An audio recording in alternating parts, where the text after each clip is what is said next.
محترم سامعین حاضرین، السلام علیکم ورحمۃ اللہ تعالی وبرکاتہ۔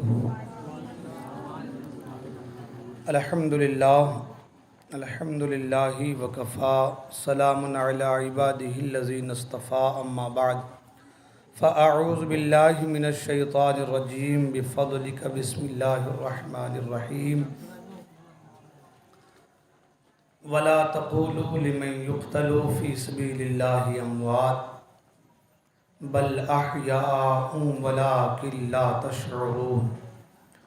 آمنت باللہ، صدق اللہ المولانا العلی العظیم، وصدق رسولہ النبی الامین الامی المکین المتین المبین الرؤوف الرحیم الکریم۔ خطبہ مسنہ کے بعد جس آیہ مبارکہ کو میں نے تلاوت کرنے کا شرف حاصل کیا ہے، آیت مبارکہ کی روشنی میں کچھ باتیں عرض کرنے سے پیشتر آئی آپ اور ہم سب مل کر سب سے پہلے آقا کریم رؤوف الرحیم علیہ تحیۃ و تسلیم، حضور نبی الانبیاء، رسولوں کے پیشوا، ہادی السبل، ختم الرسل، مولائے کل احمد مجتبی محمد عربی روحی فدا صلی اللہ تعالی علیہ وسلم کی بارگاہ میں درود پاک نذران عقیدت پیش کریں اور پڑھیں بآواز بلند، اللہم صلی علی سیدنا مولانا محمد معدن الجود والکرم، منبع العلم والحلم والحکم، والہ الکرام وابنہ الکریم، بارک وسلم صلی علیہ صلاۃ و سلام علیک یا رسول اللہ صلی اللہ تعالی علیہ وسلم۔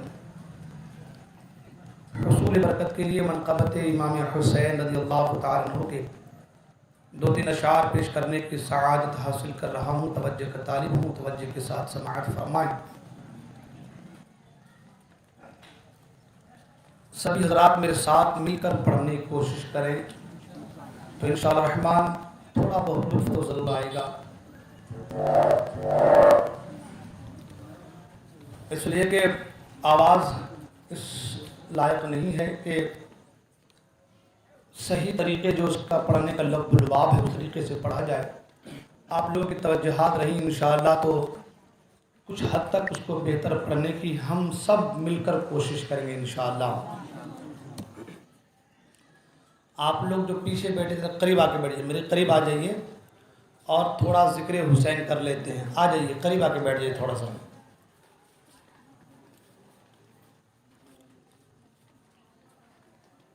پڑھیے، یا حسین یا حسین یا حسین یا حسین یا حسین یا حسین یا حسین یا حسین یا حسین یا حسین یا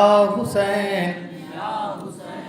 مولا کی محبت میں زباں کھول کے دیکھو، مولا کی محبت میں زباں کھول کے دیکھو، مولا کی محبت میں زباں کھول کے دیکھو، مولا کی محبت میں، مولا کی محبت میں، مولا کی محبت میں زباں کھول کے دیکھو۔ ارے ملنا ہے خدا سے تو بس بول کے دیکھو، یا حسین یا حسین یا حسین۔ ایک وجدانی کیفیت ہے، بالکل دم زور سے کہیں، یا حسین یا حسین یا حسین یا حسین یا حسین یا حسین۔ مولا کی محبت میں زباں کھول کے دیکھو، مولا کی محبت، مولا کی محبت، مولا کی محبت میں زباں کھول کے دیکھو، مولا کی محبت میں زباں کھول کے دیکھو۔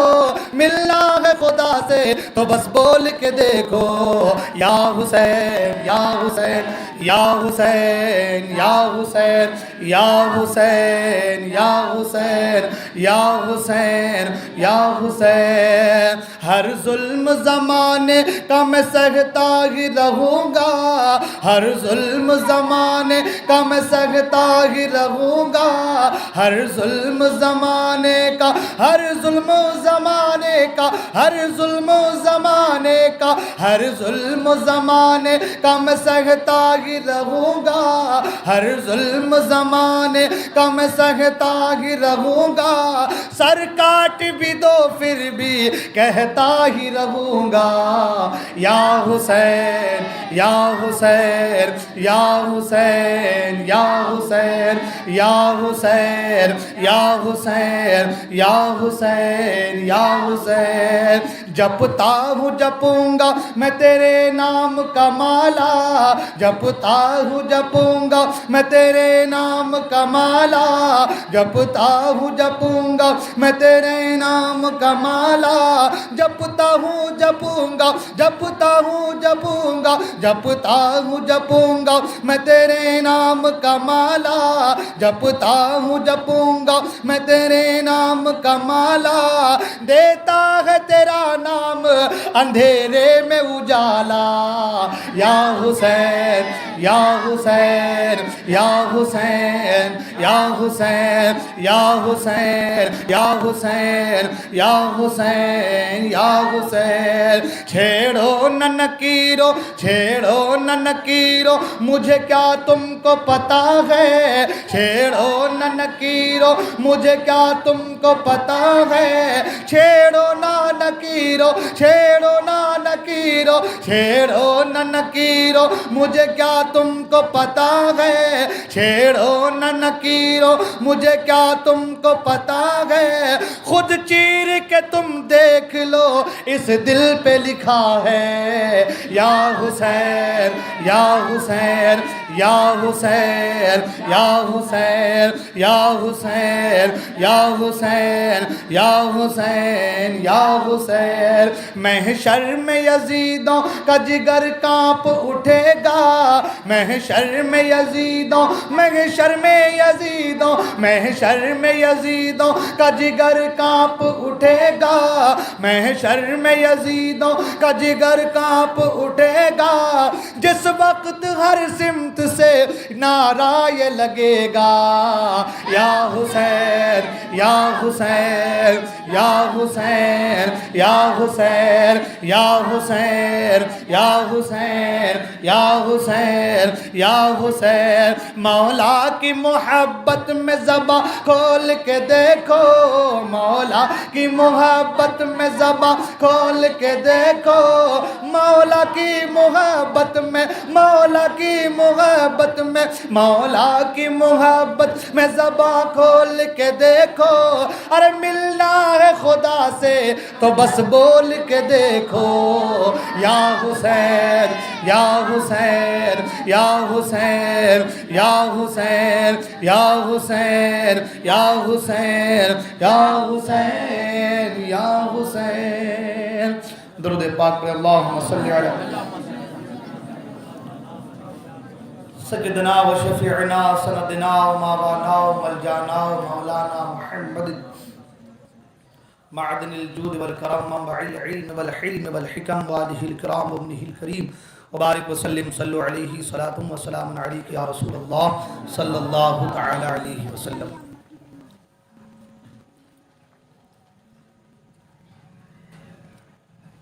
اسلام کی فطرت میں قدرت نے لچک دی ہے اسلام کی فطرت میں قدرت نے لچک دی ہے تم جتنا تراش ہوگی اتنا ہی وہ ابھرے گا تم جتنا تراش ہوگی اتنا ہی وہ ابھرے گا اور قتل حسین اصل میں مرگ یزید ہے اسلام زندہ ہوتا ہے ہر کربلا کے بعد شاہ است حسین بادشاہ است حسین دین است حسین دین پناہ است حسین سرداد نداد دست در دست یزید حقہ کے بنائے لا الہ است حسین اور اعلیٰ حضرت عظیم البرکت مجدد دین و ملت الشاہ امام احمد رضا خان فاضل بریلوی علیہ رحمت و رضوان ارشاد فرماتے ہیں کیا بات رضا اس چمنستان کرم کی کیا بات رضا اس چمنستان کرم کی زہرا ہیں کلی جس میں حسین اور حسن پھول اور پھر فرماتے ہیں کہ تیری نسل پاک میں ہے بچہ بچہ نور کا تیری نسل پاک میں ہے، تیری نسل پاک میں ہے بچہ بچہ نور کا، تو ہے عین نور تیرا سب گھرانہ نور کا۔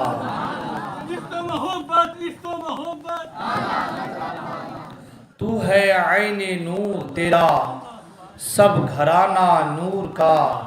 اور پھر فرماتے کہ نور بنت نور زوج نور ام نور نور نور، نور بنت نور ام نور،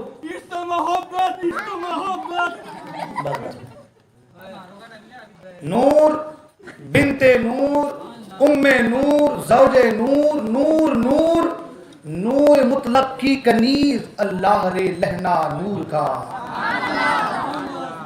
حضرات، ہم لوگ محرم الحرام شریف کی یہ 10ویں مجلس ہے اور اس میں حاضر آئے ہیں، اور آج کی محفل آج آخری محفل ہے،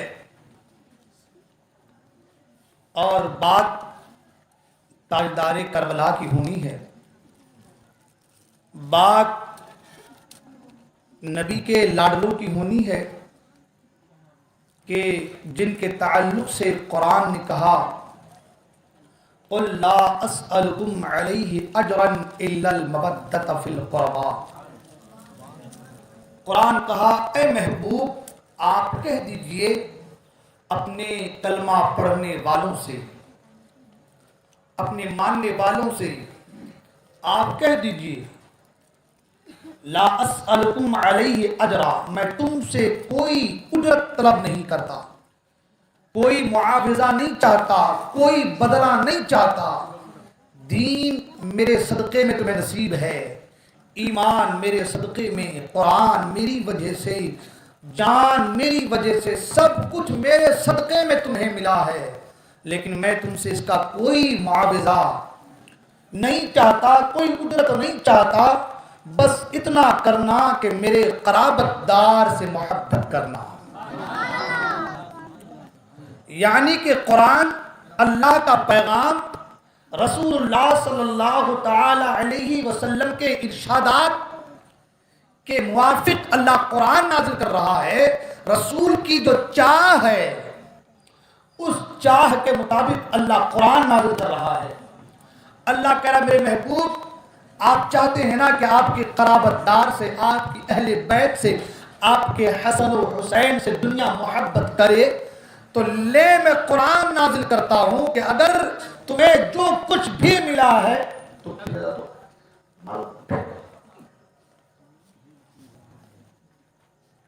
روزانہ کا ہو گیا، تو جو کچھ بھی ملا ہے آپ کہتے کہ محبوب آپ ہی کے صدقے میں، آپ ہی کے صدقے میں سب کچھ ملا ہے، تو اب آپ کہتے ہیں کہ ان کا بدلہ مجھے کچھ نہیں چاہیے، بس میری اہل بیت سے محبت کرنا۔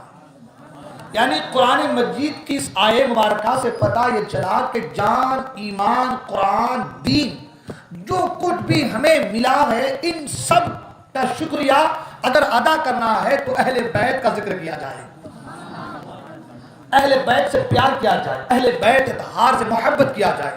اس لیے قرآن کہتا ہے کہ سب کچھ تو ملا ہے نبی کے صدقے میں، تو تم کچھ تو دے نہیں سکتے نبی کو۔ ہماری کوئی بساط تو ہے ہی نہیں کہ ہم نبی کو کچھ دے دیں، ہم تو ماننے والے لوگ ہیں، ہم نبی کی بارگاہ سے لو لگانے والے لوگ ہیں، نبی کے ذریعے سے خدا سے لینے والے لوگ ہیں، تو ہم نبی کو کچھ نہیں دے سکتے، ہم نبی کو کچھ دے نہیں سکتے۔ تو قرآن کہتا ہے کہ تم کچھ اجرت دے بھی نہیں سکتے اور نبی کو کچھ اجرت چاہیے بھی نہیں، بس اتنا کرو کہ اہل بیت سے محبت کرو، نبی کے قرابت دار سے۔ قرآن نے کیا کہا؟ اِلَّا الْمَوَدَّةَ فِي الْقُرْبَى، میرے قرابت دار، میرے قریبی لوگوں سے، میری اہل بیت سے، میرے رشتہ داروں سے مودت کرو، محبت کرو۔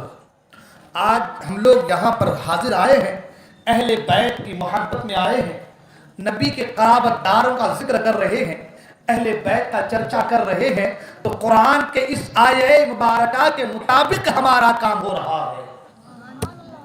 قرآن کریم کی اس آیت مبارکہ کے مطابق کام ہوا. اس لیے قرآن کا فرمان یہ کہ تم نبی کے قرابت داروں سے محبت کرو تو یہ نبی کے صدقے میں تمہیں ملا ہے ان کا شکریہ بن جائے گا. تو اب یہاں پر اہل بیت کی محبت میں ہم یہاں پر حاضر آئے ہیں, ہم ان کا ذکر کر رہے ہیں, ان کو یاد کر رہے ہیں, ان کا تذکرہ کر رہے ہیں, ان کی محبت میں آئے ہیں. تو قرآن مجید کی آیت مبارکہ پر ہمارا عمل ہو رہا ہے. قرآن مجید کی آیت مبارکہ پر ہمارا عمل ہو رہا ہے. تو انشاءاللہ قرآن مجید کی آیت مبارکہ پر عمل کرنے کی وجہ سے اللہ ہماری اس محفل کو قبول فرما لے گا. اور جب ہماری محفل قبول ہو گئی تو سمجھو کہ نجات کا ایک بہت بڑا ذریعہ بن گیا. اس لیے کہ رحمت حق بہانہ می جوید, اللہ کی رحمت بہانہ تلاش کرتی ہے. اللہ کی رحمت کیا کرتی ہے؟ بہانہ تلاش کرتی ہے. بندہ کوئی ایک ایسا عمل کر لے جس سے رب راضی ہو جائے تو وہ عمل اگر تھوڑے سے ہو, رب اگر راضی ہو جائے تو بیڑا پار ہے. عمل اگرچہ تھوڑے سے, چھوٹے سے, مختصر سے لگ رہے ہوں, لیکن اگر رب کی رضا اس میں ہے تو بیڑا. حدیث پاک میں بھی اللہ کے رسول صلی اللہ علیہ وسلم نے ارشاد فرمایا, کلیمتان خفیفتان علی اللسان ثقیلتان فی المیزان حبیبتان الی الرحمن. آقا فرماتے ہیں دو کلمے ایسے ہیں جو زبان پر بڑے ہلکے ہیں. بیٹھو بیٹھو,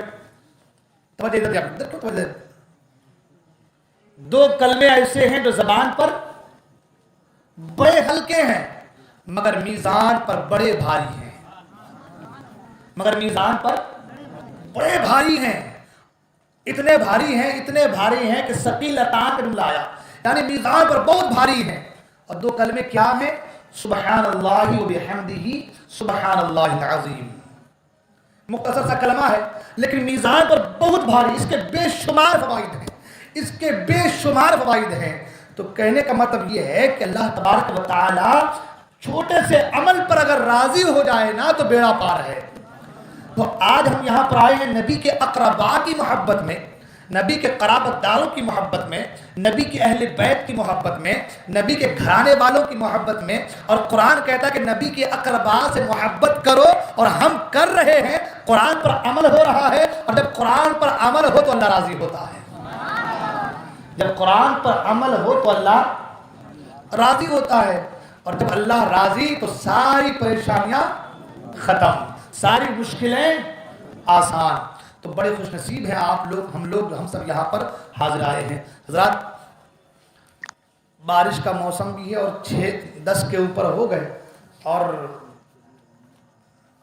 ابھی تک تقریر اپنی شروع بھی نہیں ہوئی. تمہیدی جملوں میں بھی تک ہم لوگ خیر وقت کو ادھر ادھر ضائع نہ کرتے ہوئے ہم اپنے پوائنٹ پر آتے ہیں. گفتگو جہاں سے ہماری ہوئی تھی پھر وہیں سے ہم شروع کرتے ہیں تاکہ آگے کے واقعات کو صحیح طریقے سے جو ہے بیان کیا جا سکے. امام عالی مقام امام حسین رضی اللہ عنہ کی شہادت کے بعد جب خیمہ لوٹا گیا اور حرم محترم کی خواتین کو جب قیدی بنایا گیا, حضرت امام زین العابدین رضی اللہ عنہ کو جب بیڑیوں سے جکڑا گیا اور پھر کربلا سے کوفہ اور کوفہ سے دمشق لے جایا گیا. میں نے کل کہا تھا کہ جب دمشق میں قافلہ پہنچا تو یزید نے پورے دمشق کو, پورے شہر کو سجانے کا حکم دیا کہ پورے شہر کو سجا دو کہ آج یزید کی فتح ہوئی ہے اور حسین مارا گیا ہے. ڈھول تاشے گانے لگائے گئے, آراستہ کیا گیا پورے شہر کو, اور پھر جو ہے قافلہ کوفہ سے دمشق پہنچا. جب یزید کے دربار میں امام عالی مقام رضی اللہ عنہ کے سر مبارک کو پشت میں رکھا گیا, اللہ اکبر, امام عالی مقام رضی اللہ عنہ کی شان بھی کیا ارفع و اعلی شان, اللہ اکبر, کہ سر کٹا ہے مگر نیزے پر سر ہے تو قرآن پڑھ رہے ہیں. آدمی مر جائے تو 24 گھنٹے کے اندر بدبو آنی شروع ہو جاتی ہے. قبر میں اتار دیا جائے تو کیڑے مکوڑے کھانے شروع کر دیتے ہیں. مگر امام حسین رضی اللہ عنہ کے سر مبارک کی کیا شان ہے، سبحان اللہ۔ آدمی اگر ممبئی میں کسی کا انتقال ہو جائے تو ممبئی سے یاور لانے کے لیے برف لگانا پڑتا ہے، شیشے کے الماری میں اسے پیک کرنا پڑتا ہے، کہیں پھوٹ نہ جائے، پھول نہ جائے، کہیں بدبو نہ آ جائے۔ مگر حسین اعظم کے سر کٹ کے کئی دن گزر گئے۔ آج کی سڑکیں اور روڈ نہیں تھی کہ گاڑی میں بٹھایا نہ یہاں سے لے کر کے فلاں جگہ پہنچا دیا۔ کئی دنوں کے بعد سفر کرتا ہوا کربلا سے کوفہ گیا، اور پھر کوفہ میں کئی دن رہنے کے بعد کوفہ سے سر مبارک کو لے کر کے دمشق پہنچا گیا ہے۔ اور اس وقت کوئی مسالہ بھی نہیں تھا کہ سر میں لگا دیتے یا باڈی پہ لگا دیتے تو باڈی صحیح سلامت رہتی۔ ارے ان بدبختوں نے تو گرد و غبار کو بھی صاف نہیں کیا تھا، ان بدبختوں نے تو لاشیں کو دفن بھی نہیں کیا تھا، یہ کیا سر مبارک کو صاف کریں گے یا کچھ لگائیں گے؟ نیزے پہ حسین کا سر ہے اور کئی دن ہو گئے ہیں مگر سر مبارک سے خوشبو آ رہی ہے، سبحان اللہ۔ سر مبارک نیزے پہ رہ کر کے بھی قرآن کی تلاوت کر رہا ہے، گویا حسین نیزے پہ رہ کر کے قرآن مجید کی آیے مبارکہ کو لوگوں کے سامنے بالکل کھلا چیلنج کے طور پر پیش کر دے رہے ہیں کہ لوگوں تم کہتے ہو جو کٹ جائے اللہ کی راہ میں وہ مردہ ہوتے دیکھو، میرا سر کٹ کے کئی دن گزر گیا ہے لیکن آج بھی میرا سر نیزے پر ہے اور نیزے پر سر رہ کر کے بھی قرآن کی تلاوت کر رہا ہے۔ قرآن نے کہا نا کہ جو اللہ کی راہ میں قتل کیے جائیں انہیں مردہ نہ کہو، وہ زندہ ہیں۔ تمہیں اس کی سمجھ نہیں ہے، تمہیں اس کے تعلق سے شعور نہیں ہے۔ اب امام علی مقام امام حسین رضی اللہ عنہ کے سر مبارک کو تشت پر رکھا، تشت میں رکھ کر کے یزید لکڑی سے امام حسین کے سر کو مار رہا ہے۔ ایک روایت میں نے کل پیش کی تھی جو کوفہ کے تعلق سے ابن زیاد کا، اور ایک روایت یزید کے تعلق سے بھی لکڑی کے مارنے کے تعلق سے ہے۔ پہلی بات تو جب قافلہ پہنچا تو یزید نے کہا، جس نے آ کر کے خبر دی کہ مبارک ہو کہ امیر المومنین یزید فتح ہو پا چکا ہے اور معاذ اللہ ثم معاذ اللہ علی کہ بیٹے حسین کی شکست فاش ہوئی ہے، اس کا سر آ رہا ہے۔ تو جب اس نے جملہ کہا تھا تو یزید نے کہا تھا کہ تیری ماں جو ہے، تیری ماں مرے جس نے تجھے جنا ہے کہ تو ایسی خبر لا کر کے مجھے دے رہا ہے۔ یعنی وہ بتانا چاہ رہا تھا کہ میں بیزار ہوں۔ اس نے کہا کہ اگر تم حسین کو میرے پاس دے کر کے آتے تو میں حسین سے صلح کر لیتا، کوئی معاملہ کر لیتا، لیکن تم نے حسین کا سر کاٹ کر کے تم لائے ہو، یہ مجھے گوارا نہیں ہے۔ یہ دنیا والوں کو بتانے کے ایک ڈھونگ تھی یزید کی، اگر ڈھونگ نہ ہوتی تو یزید پورے شہر کو سجانے کا حکم کیسے دیتا، ڈھول تاشے کیسے لگاتا، پورے شہر کو سجانے کا حکم کیسے دیتا؟ گویا یزید کی مرضی تو یہی تھی مگر دنیا والوں کی نظروں میں اچھا بننے کے لیے اس نے یہ کہا کہ اگر حسین میرے پاس آ جاتے تو میں اچھا برتاؤ، اچھا سلوک کرتا، ان سے اچھا معاملہ کر لیتا۔ القصہ مختصر یہ کہ حسین کے سر مبارک کو تشت میں رکھ کر کے یزید لکڑی سے مار رہا ہے۔ اللہ کے رسول صلی اللہ علیہ وسلم ایک صحابی وہاں پر موجود تھے، انہوں نے کہا یزید اپنی لکڑی کو ہٹا لے، خدا کی قسم میں نے بارہا اس رخسار اور لبوں کو چومتے دیکھا ہے۔ اللہ اکبر۔ امام علی مقام رضی اللہ عنہ کے سر بار کو تشت پہ رکھا ہے اور اس طریقے سے لکڑی سے مار رہا ہے۔ اور حال یہ کہ سیدہ زینب بھی ہیں، سیدہ سکینہ بھی ہیں، امام زین العابدین بھی ہیں اور دیگر حرم محترم کی خواتین ہیں، سب کو قیدی بنا کر کے کھڑا کیا گیا ہے۔ ایک روایت میں تو یہ ہے کہ سیدہ زینب کی طرف جب یزید نے دیکھا تو سیدہ زینب نے اپنے بالوں کو اپنے سر کی طرف سے پیچھے طرف سے آگے لے کر کے آئی اور اپنے بالوں سے اپنے چہرے کا پردہ فرمایا۔ اللہ اکبر۔ ہماری ماں اور بہنیں اس کا خیال کریں پردے کے حوالے سے۔ سیدہ زینب کے جسموں سے چادروں کو کھینچا گیا تھا اور یزید جب سیدہ زینب کی طرف نظر اٹھا کر کے دیکھا، سیدہ زینب نے اپنے بالوں سے اپنے چہرے کو ڈھانپا، اپنا پردہ کیا اور سیدہ زینب نے کہا تھا کہ یزید خبردار ہماری طرف نظر نہ کرنا۔ یزید نے کہا تھا یہ کون ہے جو ایسا بول رہی ہے؟ کسی نے کہا کہ یہ سیدہ زینب علی کی بیٹی ہے، سیدہ زینب علی کی بیٹی ہے۔ تو یزید گھور کر سیدہ زینب کو دیکھنے لگا تو پیچھے سے حضرت فضا جو دمشق کے اطراف سے قافلے میں شامل ہو چکی تھی، وہ واقعہ میں نے غالباً 2-3 سال پہلے بتایا کہ جب قافلہ دمشق کے بازار سے گزرا تو ایک خاتون نے اپنے کنیز سے کہا کہ جاؤ اور یہ چادریں اور یہ اناج یہ کپڑے لے جا کر کے جو قیدی آئے ہیں قیدیوں کو بانٹ دو۔ جب وہ خادمہ چادریں لے کر کے آئی اور بانٹنا شروع کی تو سیدہ زینب کہتی کہ آپ کون ہیں؟ یہ چادریں کیوں پیش کر رہے ہیں؟ کھانا کیوں دے رہے ہیں؟ آپ کون ہیں؟ ہمارا تو کوئی پرسان حال نہیں، ہمارا تو کوئی یار مددگار نہیں، کوئی ہمارا اپنا کہنے والا نہیں، آپ کون ہیں؟ تو اس نے کہا کہ مجھے تو نہیں پتا، میری جو مالکہ ہے اس نے یہ چادر دے کر کے بھیجا ہے، اس نے چادر دے کر کے بھیجا ہے۔ سیدہ زینب کہتی ہیں یہ ان کو اٹھا کے ادھر رکھ دیجیے، تو یہ اٹھا کے وہ دکھانی پڑتی ہے، ادھر رکھو۔ سیدہ زینب نے کہا کہ وہ کون ہے جنہوں نے ہم پر رحم کیا ہے، ہمارے لیے چادریں بھیجی ہیں، ذرا ان کو دیکھنا چاہتی ہوں۔ اللہ اکبر۔ حضرت فضہ سامنے سے آئی اور آنے کے بعد سیدہ زینب کے سامنے کھڑی ہو گئی۔ سیدہ زینب کہتی ہے آپ کون ہیں جو ہم پر اتنا رحم کر رہے ہیں؟ ہمارا تو کوئی پرسان حال نہیں ہے، آپ چادریں دے رہے ہیں۔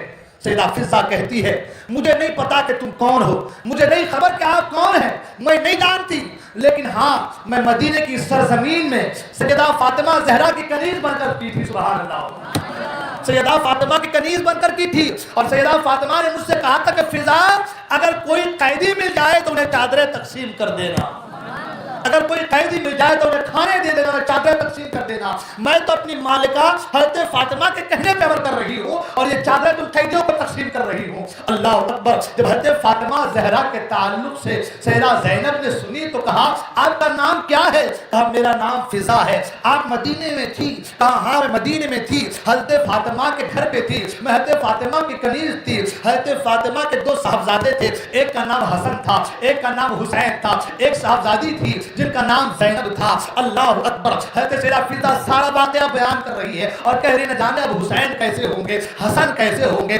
زینب کیسی ہوں گی۔ زینب کی آنکھوں سے آنسو روا ہو گئے اور کہا فضہ تمہیں نہیں پتا کہ ہم کون ہیں؟ جس فاطمہ کے یہاں تو خادمہ تھی اور جن کے بیٹے حسن کے تعلق سے، حسین کے تعلق سے تو پوچھ رہی ہے، سن وہ جو نیزے پہ سر ہے وہ حسین بن علی کا سر ہے، اور جو میں سامنے کھڑی ہو کر کے تم سے بات کر رہی ہوں جسے تم نے اپنے گود میں کھلایا ہے، میں فاطمہ علی کی بیٹی سیدہ زینب ہوں۔ سبحان اللہ۔ اللہ اکبر۔ جب حضرت فضہ نے حضرت زینب کے زبان سے ان جملوں کو سنا آنکھوں سے آنسو روا ہو گئے اور سیدہ فضہ اس قافلے کے ساتھ جو ہے رواں دوا ہو جاتی ہے۔ اب یزید کے دربار میں یزید گھور کر حضرت سیدہ زینب کو دیکھتا ہے، پیچھے سے فضہ کھڑی ہو جاتی ہے اور کہتے ہیں یزید خبردار، اگر تم نے نظریں اٹھا کر کے حضرت سیدہ زینب کی طرف دیکھا۔ یزید کہتا ہے یہ بوڑھی عورت کون ہے، اسے قتل کر دیا جائے، سب سے پہلے اس کے گردن کو مار دیا جائے، اس کے سر کو تن سے جدا کر دیا جائے۔ اللہ اکبر۔ اللہ کو حکم ہوتا ہے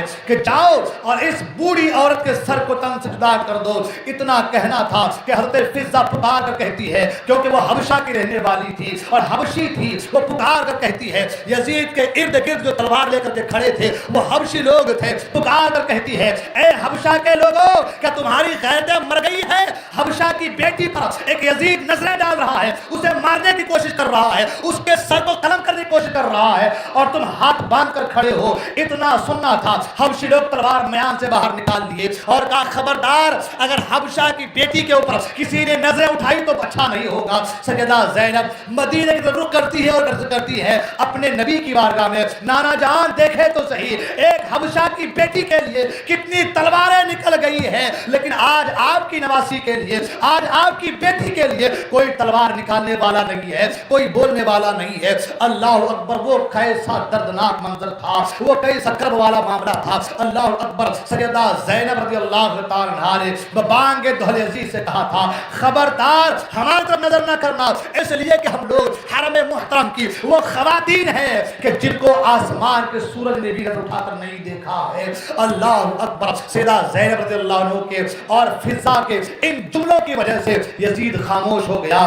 ایک روایت الگ الگ روایتیں موجود ہیں کہ 40 دن یا 30 دن یا 2 مہینے تک جو ہے ان سب کو قید دی کر کے رکھا گیا، قید میں ڈالا گیا، لیکن دھیرے دھیرے بات پھیل گئی کیونکہ انہوں نے یہ کہا تھا کہ کوئی لٹیرے تھے ان کو مار کر کے ان کے سر آئے ہیں۔ کسی کو یہ نہیں کہا گیا تھا کہ حسین بن علی کے سر ہے، لیکن دھیرے دھیرے بات تک پہنچتی ہے، بات بڑھتی ہے تو مروان جو تھا بڑا ہی نابکار قسم کا انسان تھا، اس نے یزید سے کہا اے یزید دیکھو معاملہ اب طول پکڑ رہا ہے، لوگوں کو معلوم چل رہا ہے کہ یہ کسی غدار کا نہیں، یہ احمد مختار کے نواسے کا سر ہے، لہذا اے یزید ایک کام کرو، جتنی جلدی ہو سکے اس قافلے کو جن کو تم نے قیدی بنا کے رکھا ہے ان سب کو جو ہے مدینہ منورہ کے روانہ کر دو، مدینہ بھیج دو تاکہ تمہاری جو حکومت ہے وہ بچ جائے۔ تو یزید نے کیا کیا، پھر سب کو بلایا اور بلانے کے بعد خاص کر امام زین العابدین سے کہا کہ جو ہونا تھا وہ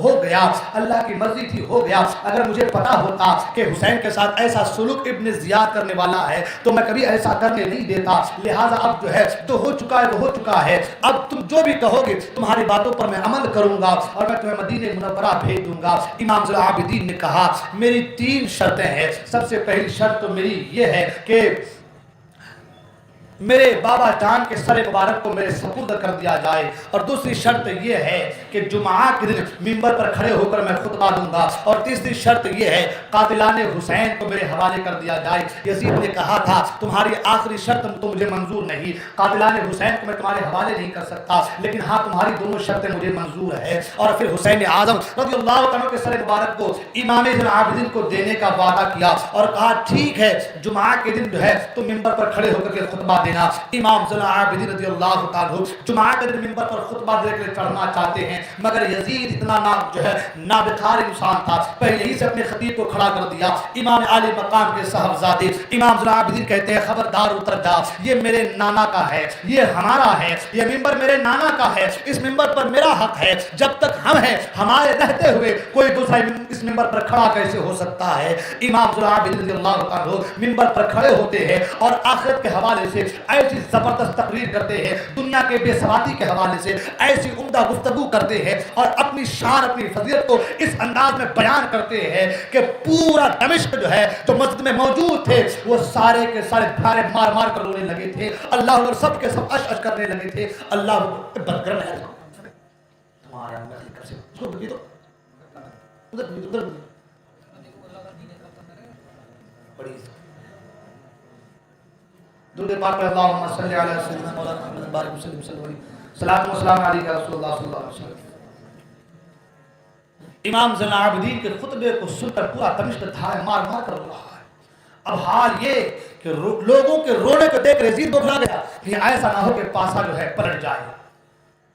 ایک دو نہیں 5 آدمی کو کھڑا کیا اذان دینے کے لیے، امام عالی مقام کے ساتھ بیٹھ گئے، اذان کو سنا، نماز ادا کی، اور پھر اس کے بعد جو ہے حضرت نعمان بن بشیر صاحب رسول ان کے سپرد کر کے 30 آدمیوں کے ہمراہ یہ پورا قافلہ جو ہے دمشق سے مدینے کے لیے روانہ ہوا۔ اللہ اکبر، جو مدینہ قریب آتا گیا دل کی دھڑکنیں تیز ہوتی گئی۔ اللہ اکبر، امام زین العابدین ہوں یا حضرت زینب ہوں یا سکینہ ہوں، جو مدینہ قریب آ رہا ہے دل کی دھڑکنیں تیز ہو جا رہی ہے، ساری باتیں یاد آ رہی ہے۔ جب گئے تھے تو کیسے گئے تھے، حسین بھی ساتھ تھے، علی اکبر بھی ساتھ تھے، علی اصغر بھی ساتھ تھے، اور محمد بھی ساتھ تھے، عباس علمبردار بھی ساتھ تھے، حضرت قاسم بھی ساتھ تھے، حضرت ہاشم بھی ساتھ تھے، حضرت عبداللہ بن حسن بھی ساتھ تھے، سب ساتھ تھے۔ اب آ رہے ہیں تو نہ حضرت قاسم ہے، نہ علی اکبر ہے، نہ علی اصغر ہے، نہ عباس علمبردار ہے، نہ علی اصغر ہے، نہ حسین اعظم ہے۔ جو مدینہ قریب آتا گیا دل کی دھڑکنیں تیز ہو گئی۔ جیسے قافلہ مدینہ پہنچا سب سے پہلے قافلہ جو ہے روضہ رسول پر پہنچا، جیسے قافلہ روضہ رسول پر پہنچا اب تک امام زین العابدین رضی اللہ عنہ صبر اور ضبط کیے ہوئے تھے، جیسے روضہ رسول پر پہنچے سارے صبر کے بندھن ٹوٹ گئے، آنکھوں سے آنسو روا ہو گئے اور سرکار کے روضہ اقدس سے لپٹ گئے اور لپٹ کر رو رو کر کہنے لگے نانا جان دیکھیں نا آپ کے نواسے کے ساتھ ایسا ایسا حادثہ ہوا ہے، عباس علمبردار کے بازو ایسے کاٹے گئے تھے، علی اکبر کی جوانی ایسے لٹی گئی تھی، اللہ اکبر علی اصغر کے حلقوں پر ایسے جو ہے تیر سے چھیڑا گیا تھا، میرے ابا جان کو اس طریقے سے تیروں کے نرغے میں لیا گیا تھا، اور محمد کو خاک و خون میں تڑپایا گیا تھا۔ اللہ اکبر، ایک ایک چیزیں یاد کر کے امام زین العابدین سرکار کے روضے سے لپٹ کر کے رو رو کر کے نانا جان سے ساری باتیں سنا رہے ہیں. اللہ اکبر. وہ منظر قیامت صغریٰ سے کم تو نہیں ہے جب کربلا کے داستان کو امام عالی مقام کا شہزادہ نبی کی بارگاہ میں جو ہے لپٹ کر کے اور آنکھوں سے آنسو روا کر کے جو ہے آنسو جاری کر کے جو ہے سارے واقعات کو سنا رہا تھا. اللہ اکبر. حال یہ تھا کہ جو بھی امام زین العابدین کے رونے کو دیکھتے تھے سب کے سب رونا شروع کر دیے. پورا مدینہ جو ہے امام زین العابدین کے رونے کو سن کر کے رونا شروع کر دیا تھا. اور کیوں نہ روئے اللہ اکبر. وہ حسین آدم جس سے میرے مصطفیٰ بے پناہ پیار کیا کرتے تھے, بے پناہ محبتیں کیا کرتے تھے, اس حسین اعظم نے اپنا سب کچھ جو ہے اپنا پورا مال و متاع, اپنا پورا کنبہ, اپنا پورا گھرانہ دین اسلام کی آبیاری کے لیے کربلا کی سرزمین پر لٹایا ہے, اپنا سر کٹایا ہے. اللہ اکبر. امام علی مقام رضی اللہ عنہ کے صاحبزادے امام زین العابدین رضی اللہ عنہ جب کچھ دیر کے بعد جو ہے آپ کے آنسو رکتے ہیں تو تاریخ یہ بتاتی ہے کہ آپ نے امام حسین رضی اللہ عنہ کے سر مبارک کو حضرت امام حسن اور حضرت فاطمہ زہرا کے قبر انور کے پاس جنت البقیع میں آپ کے جو ہے سر مبارک کو دفن کر دیا ہے. ایک روایت کے مطابق یہ پائی جاتی ہے کہ جنت البقیع میں آپ کا سر مبارک جو ہے دفن کیا گیا ہے. اللہ اکبر. یہ تو باتیں تھی کربلا کے بعد کی جو دمشق جو ہے کربلا سے کوفہ اور کوفہ سے دمشق اور دمشق سے جو ہے مدینہ منورہ تک بات پہنچی. اب امام حسین رضی اللہ عنہ کی شہادت کے بعد حال یہ ہوا کہ یزید نے مسلم بن عقبہ نامی ایک شخص کو سپہ سالار بنا کر کے مدینہ منورہ پر حملہ کرنے کے لیے بھیجا. آج لوگ کہتے ہیں نا یزید حق پر تھا, آج لوگ کہتے ہیں یزید سے چھوٹی سی غلطی ہوئی, یزید حق پر تھا معاذ اللہ. کچھ لوگ تو کہتے ہیں کہ کربلا کی کہانی جھوٹی ہے معاذ اللہ. کچھ لوگ کہتے ہیں کہ یہ تو بادشاہوں کا جھگڑا تھا. یزید اگر حق پر ہوتا تو وہ مدینہ جس مدینے کے تعلق سے آقا کریم صلی اللہ تعالی علیہ وسلم نے فرمایا کہ جس نے مدینے کے گھاس کاٹے, مدینے کے گھاس کاٹنے کو اسے بھی مصطفیٰ کریم نے منع فرمایا کہ مدینے کے گھاس کاٹنے سے بھی تکلیف ہوتی ہے, مدینے کے پیڑ پودوں کو کاٹنے سے بھی تکلیف ہوتی ہے. جس مدینے کے تعلق سے آقا کریم صلی اللہ علیہ وسلم نے فرمایا, دعا کی کہ مولا جس طریقے سے تو نے اپنی رحمتیں مکہ مکرمہ میں نازل کی ہے اس کا دگنا, اس سے دگنا زیادہ رحمتیں تو مدینہ منورہ پر نازل فرماتے ہیں. اور ایک حدیث پاک مطابق اللہ کے رسول صلی اللہ علیہ وسلم نے ارشاد فرمایا جو شخص اہل مدینہ سے مکر و فریب کرے یا جنگ کرے تو وہ اس طریقے سے پگھل جائے گا جیسے پانی میں نمک گھل جاتا ہے. اب بتائیے کیا مدینے کی شان ہے. اللہ اکبر. ایک حدیث پاک میں اللہ کے رسول صلی اللہ تعالی علیہ وسلم نے ارشاد فرمایا کہ جس نے اہل مدینہ کو اپنے ظلم سے خوف زدہ کیا خدائے تعالیٰ اسے خوف میں مبتلا کرے گا اور اس پر اللہ, ملائکہ اور سب لوگوں کی لعنت ہے. قیامت کے دن اللہ تعالیٰ نہ اس کی فرض عبادت قبول فرمائے گا نہ اس کے نفلوں کو قبول فرمائے گا. اب بتائیے یہ مدینے کے فضائل ہیں, مگر یہاں حال یہ ہے کہ مسلم بن عقبہ کو یزید نے سپہ سالار بنا کر کے مدینہ منورہ پر حملہ کرنے کے لیے بھیجا. اور جب وہ نابکار 12,000 یا 20,000 کے لشکر کو لے کر کے مدینے پر چڑھائی کی تو اس نے وہ طوفان برپا کیا مدینے میں الانمار والحفیظ, وہ طوفان برپا کیا کہ 700 صحابہ کو بے گناہ اس نے قتل کیا. اللہ اکبر. 700 صحابہ کو بے گناہ قتل کیا اور تابعین وغیرہ کو اگر ملا لیں تو کل 10,000 سے زائد لوگوں کو اس نے قتل کیا. مدینے میں صحابہ اور تابعین کو ملا کے 10,000 سے زائد لوگوں کو اس نے قتل کیا, شہید کیا. لڑکوں کو شہید کیا اور یہاں تک ظلم کیا کہ وہاں کی پاک دامن پارسا عورتوں کو 3 شبانہ روز تک اپنے اوپر حلال کر دیا. اللہ اکبر. سرکار ابد قرار صلی اللہ علیہ وسلم کے روضے مقدسہ کی سخت بے حرمتی کی, مسجد نبوی شریف میں گھوڑے باندھے اور ان کی لید اور پیشاب سے اس کی لید اور پیشاب گھوڑوں کی ممبر اطہر پر پڑے. اللہ اکبر. 3 دن تک مسجد نبوی شریف میں لوگ نماز نہ پڑھ سکے. صرف حضرت سعید بن مسیب جو تابعین میں سے تھے پاگل بن کر وہاں رہے آخر میں ظالموں نے انہیں بھی گرفتار کر لیا تھا، مگر پاگل سمجھ کر کے ان کو چھوڑ دیا گیا۔ اس قدر ظلم برپا کیا مدینے کی سرزمین پر کہ مسلم بن عقبہ نے ایک نوجوان کو پکڑا، ماں آئی اور کہا کہ میرے بیٹے کو چھوڑ دو، منتیں کرنے لگی، تو اس نے اس کی ماں کے سامنے اس کا سر طلب کر دیا اور کہا کہ تجھے چھوڑ دیا، اسی پہ تیری خیر، اسی کو تو خیر منا۔ یعنی اتنے ظلم کیے اللہ اکبر کہ ظلم کی انتہا کر دی۔ بات یہاں تک آ گئی کہ اس سال جتنے بھی بچے، غالباً 1000 بچے پیدا ہوئے، سب کے سب ولد الزنا پیدا ہوئے۔ اتنی طوفان برپا کر دی مدینے میں، اتنی بے حرمتی کی مدینے کی اللہ، اور صرف مدینے ہی نہیں بلکہ پھر مدینہ سے جو ہے مکہ کے لیے اس نے جو ہے اپنا سفر باندھا، مکہ کے روانہ ہوا، اور راستے ہی میں فالد گرا، اور فالد گرنے کی وجہ سے اس کی موت ہو گئی۔ اس کی جگہ پر دوسرا شخص جو ہے حسین بن نمیر غالباً نامی، اس نے جو ہے سپہ سالاری کو اپنے ہاتھ میں لیا اور پھر جو ہے مکے کے اوپر چڑھائی کر دی۔ کئی دنوں تک مکے کی سرزمین پر جو پتھر برسائے گئے، منجنیق پر پتھر ڈالا، جو پتھر پھینکنے کی مشین ہوتی ہے، اس مشین پر پتھر ڈال ڈال کر جبل ابو قبیس سے جو ہے پتھر جو ہے خانہ کعبہ پر پھینکے گئے کہ خانہ کعبہ کی دیوار گر گئی، خانہ کعبہ کی دیواریں جو ہے وہ ہو گئی اور مسمار ہو گئی، اور چھت گر گئے، گولے آگ کے خانہ کعبہ میں داغے گئے، جس کی وجہ سے خانہ کعبہ کا غلاف جل گیا، اور وہ دمبا جو حضرت اسماعیل اسلام کے فدیے میں آیا تھا، اس دمبے کی سینگیں تھی، وہ ساری چیزیں جل گئی۔ اللہ اکبر!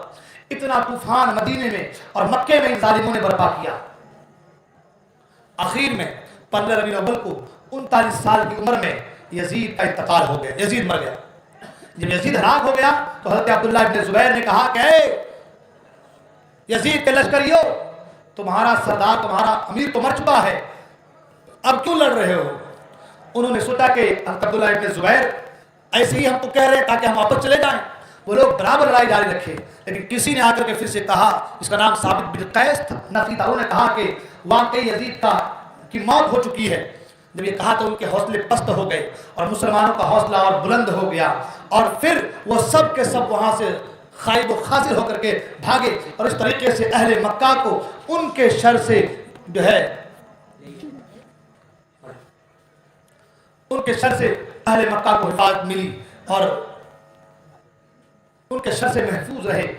حضرات، امام علی مقام امام حسین رضی اللہ عنہ کی شہادت کے بعد یہ سارے واقعات رونما ہوئے، مکے میں حملہ ہوا، مدینے میں حملہ ہوا، اور یہ سارے ظلم مکہ اور مدینے میں جو ہے برپا کیے گئے، اور پھر 39 سال کی عمر میں یزید ہلاک ہو گیا۔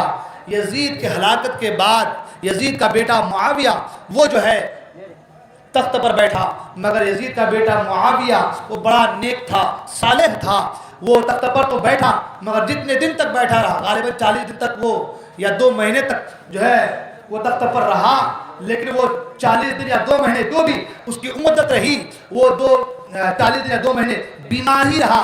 آخر میں اس نے جو ہے وہ جو ہے اس دنیا سے رخصت بھی ہو گیا، مگر نہ کہیں فوج بھیجا، نہ کوئی لڑائی کی، نہ کوئی قاصد بھیجا۔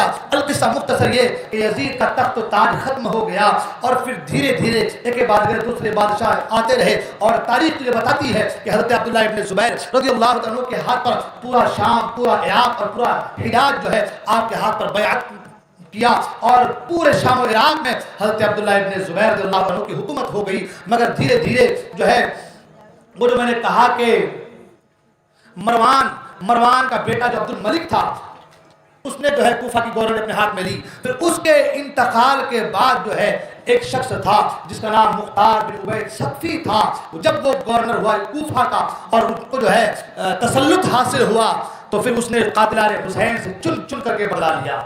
یعنی کما تدین تدان، میرے آقا کی حدیث ہے، تم جیسا کرو گے ویسا بھرو گے۔ اسی مصداق سے مختار بن عبید ثقفی نے ایک ایک کر کے قاتلان حسین سے چن چن کر بدلا لیا۔ مختار نے ایک دن کہا کہ میں کل ایک شخص کو قتل کروں گا کہ اس سے تمام مومنین اور ملائکہ اور مقربین بھی خوش ہوں گے۔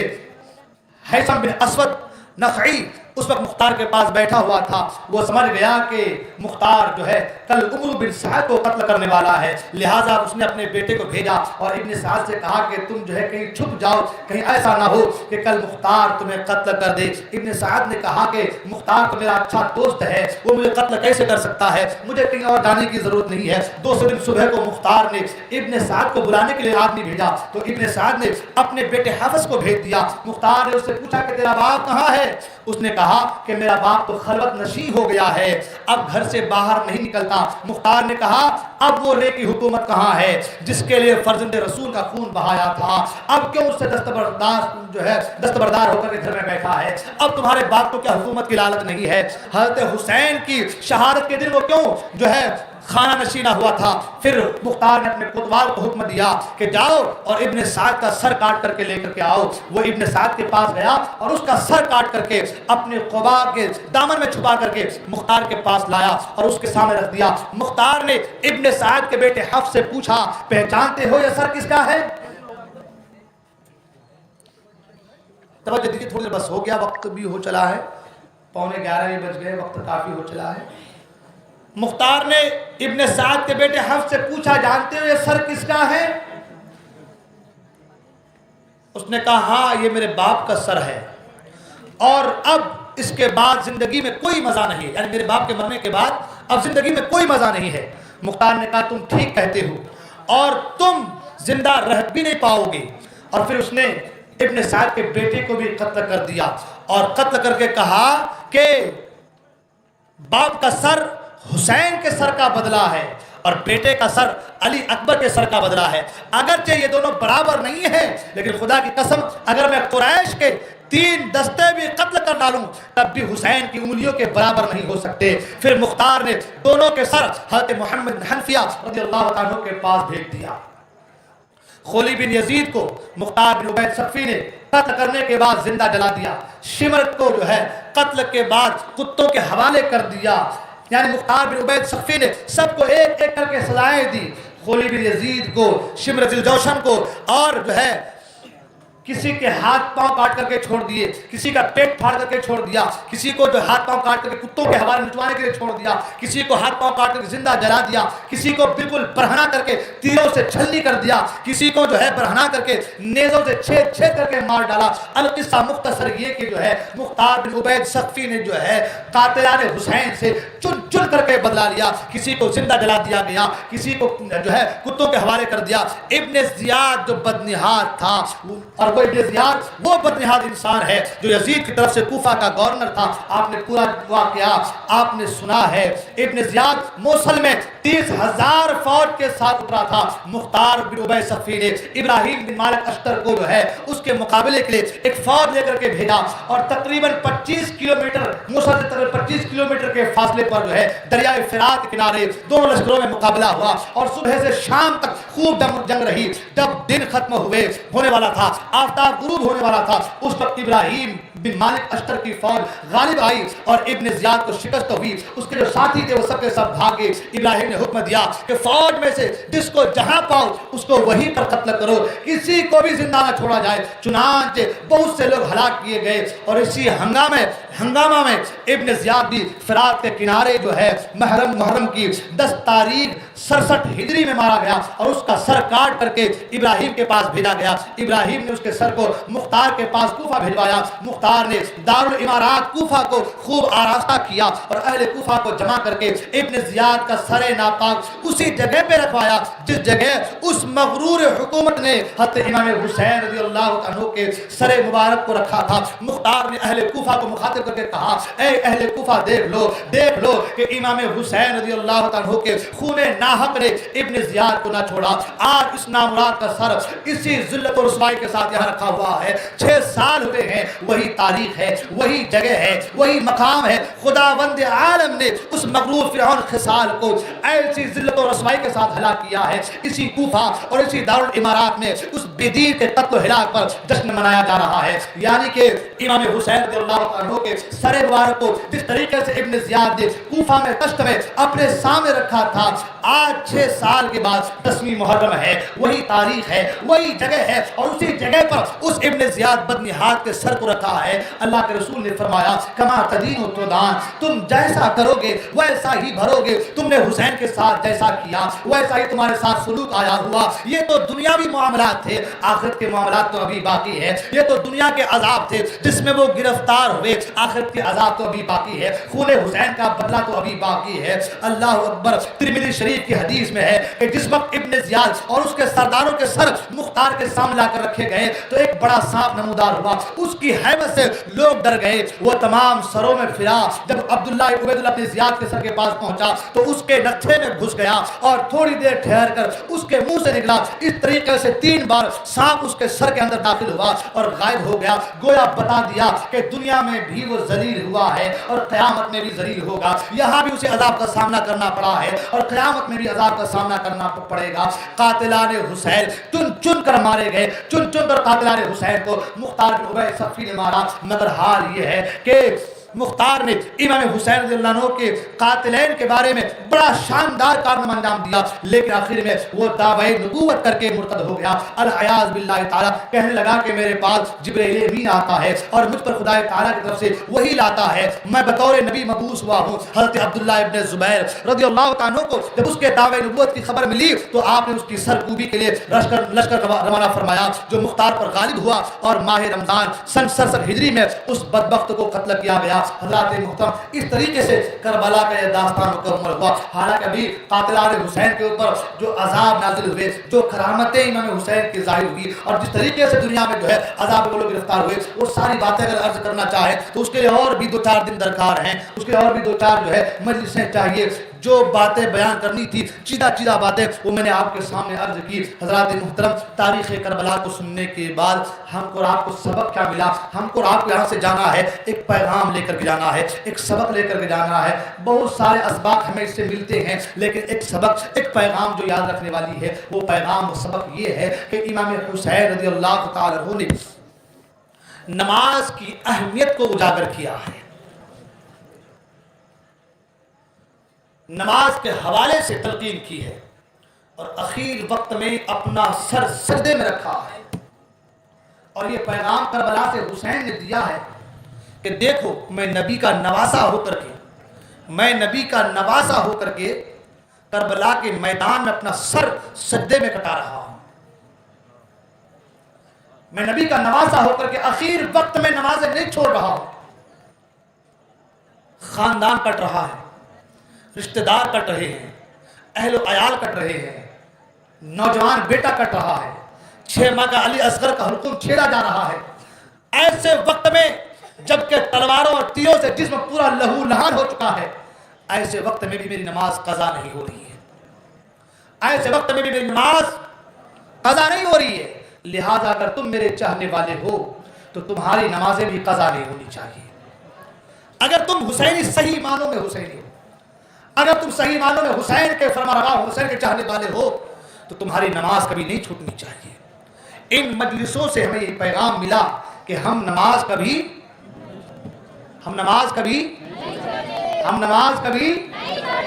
ہم کبھی جھوٹ، ہم کبھی برائی کی طرف قدم نہیں اٹھائیں گے۔ ہم صبر و رضا کے پہاڑ بن کر رہیں گے، ہم استقامت کا چٹان بن جائیں گے، ہم دین سے اپنے آپ کو قریب کر لیں گے۔ حسین نے اپنی جانیں قربان کی ہے، ہم اپنا تن من دھن قربان کریں گے۔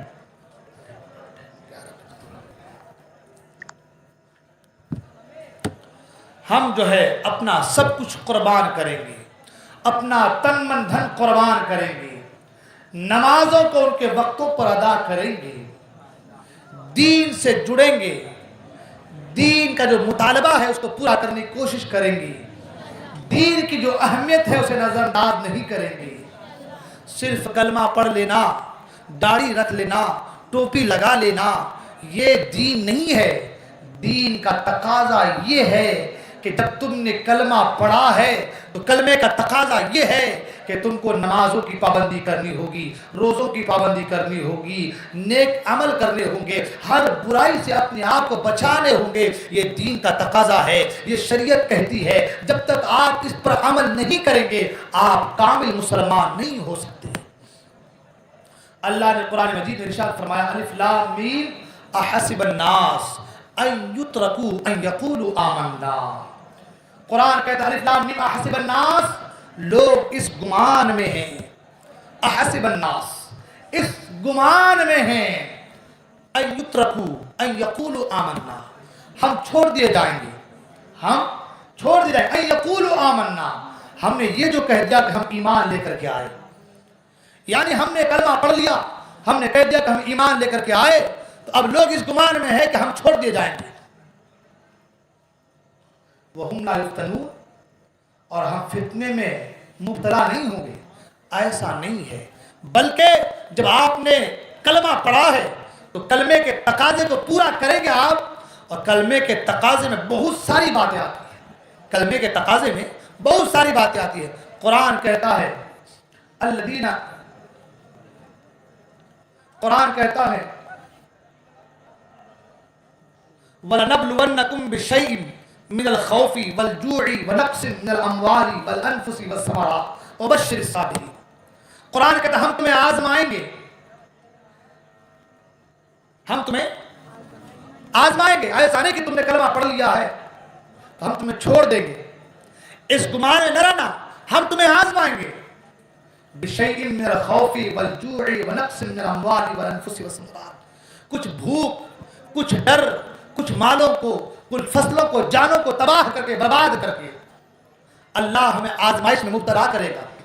کبھی ڈر کی حالت میں، کبھی بھوک کی حالت میں، کبھی مالوں کو برباد کر کے، کبھی فصلوں کو برباد کر کے، کبھی جانوں کو برباد کر کے اللہ ہمیں آزمائے گا.